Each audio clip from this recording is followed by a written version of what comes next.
Namaskaram. Good morning, my dear children. In our last class, we had discussed about Latin American Revolution. And here in this part of the lesson, we are going to discuss about the Russian Revolution. You please take your textbook. You can see that this part of the lesson is starting with a dialogue from a novel written by Maxim Gorky, The Mother. Maxim Gorky is a famous Russian novelist, Russian writer. You please read that dialogue from the textbook. This novel is portraying the Russian society, the struggle of Russian workers, factory workers and agricultural workers. Here in this dialogue that is given there in our textbook, they are raising some slogans. What are the slogans they are raising? You please see here.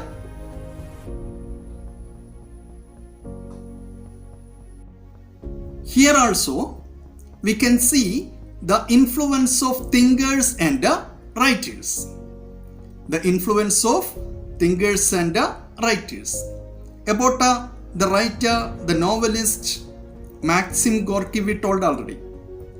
Ivan Turgenev, Leo Tolstoy, Anton Chekhov, that type of writers also had written about the miseries and the tragedy of farmers and factory workers. And the thinkers like Karl Marx, Friedrich Engels had influenced the people very much. Their ideology, their Marxist ideology had influenced the people very much. They asked the people to revolt against capitalism, capitalist rule, and establish the power of workers. To find a solution for the miseries faced by the workers and farmers, several trade unions were formed in Russia. A political party was also formed called as Social Democratic Workers Party. Social Democratic Workers Party. Later, this Social Democratic Workers Party was split into two as Bolshevik and Menshevik. Bolshevik and Menshevik. Bolshevik means majority and Menshevik means minority. The leaders of Bolshevik party was Lenin and Trotsky, and the leader of Mensheviks were Alexander Kerensky. The crisis reached its worst when Russia faced a failure, when Russia was defeated in Russia-Japan War in 1905. And in 1905, January 9, the workers organized a huge march in Petrograd against the monarchy, demanding economic reforms and political reforms.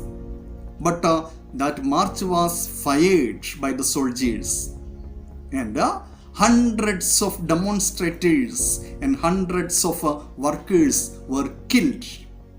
This event was known as Bloody Sunday.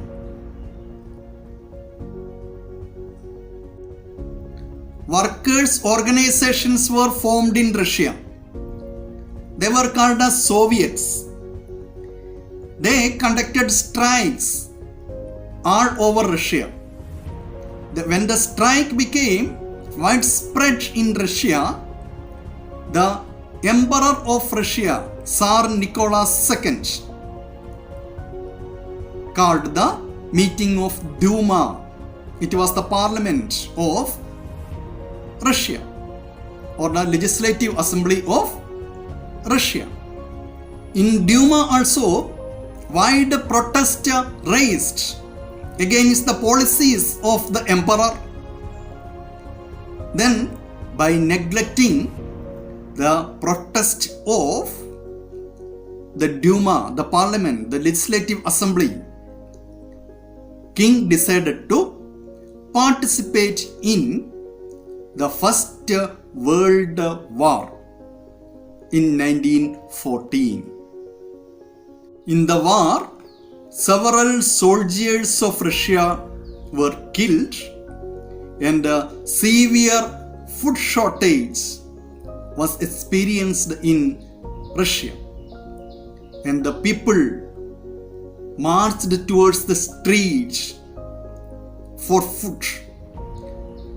In 1917, several women marched towards the capital of Russia, Petrograd, by saying, "We want food, we want bread." The workers conducted a huge protest march in Petrograd, and they were suppressed by the soldiers in the beginning. But later, these soldiers also joined with the workers because they were facing a tragic experience in the war, in the First World War. So, the workers and the soldiers together fought against the king, the monarchy, and they captured the power.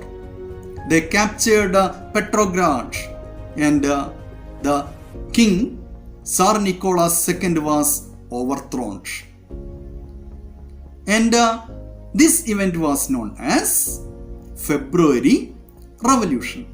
In February Revolution, Mensheviks had given leadership. Alexander Kerensky was the leader. A provincial government was formed in Russia under Alexander Kerensky according to February Revolution. This is called as this revolution. It was happened in March actually, but according to Russian calendar, it was in February. That's why this incident is called as February Revolution. You know, we told the February Revolution, it was led by Mensheviks, and a provincial government was formed under the Menshevik leader Alexander Kerensky. But the Soviets, led by Bolsheviks, were not ready to accept this provincial government. They demanded that the entire power should be transferred to Soviets. Then only it is possible to change the system of Russia. The centuries old backwardness of Russia. They revolted against this provincial government. The Bolshevik leader Lenin, who was in Switzerland at that time, he came back to Russia and took the leadership of Bolshevik struggle. They demanded that Russia want to withdraw from First World War and want to seize the land from landlords and want to distribute among peasants. And in October 1917, by demanding the withdrawal of Russia from the First World War and the distribution of land to the landless peasants, they revolted against the provincial government of Alexander Kerensky, Mensheviks, and they captured the power of Russia, and this incident was known as October Revolution. October Revolution. Here we can see that there were two revolutions in Russia. First it was February Revolution and second it was October Revolution. The first revolution, February Revolution was led by Mensheviks and the October Revolution was led by Bolsheviks. And under Lenin, a cabinet was formed in Russia and they took some revolutionary measures. We can see the revolutionary measures that were taken by Lenin in Russia in our textbook, that are given there in our textbook as points. You please read that.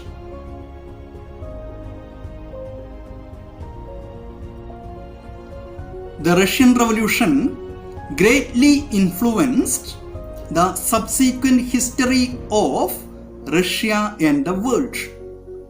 In 1924, a new constitution was formed for Russia, and according to that constitution, USSR was formed, Union of Soviet Socialist Republic. USSR was formed in 1924. Remember, Russian Revolution was happened in 1917 and USSR was formed in 1924. And the formation of USSR that had influenced the world very much. All these are about Russian Revolution. And as a work, you please prepare a chart showing the major events of Russian Revolution from the formation of Social Democratic Workers' Party to the formation of USSR. And we are going to wind up the class for today, and we can discuss about Chinese Revolution in another class. Namaskaram.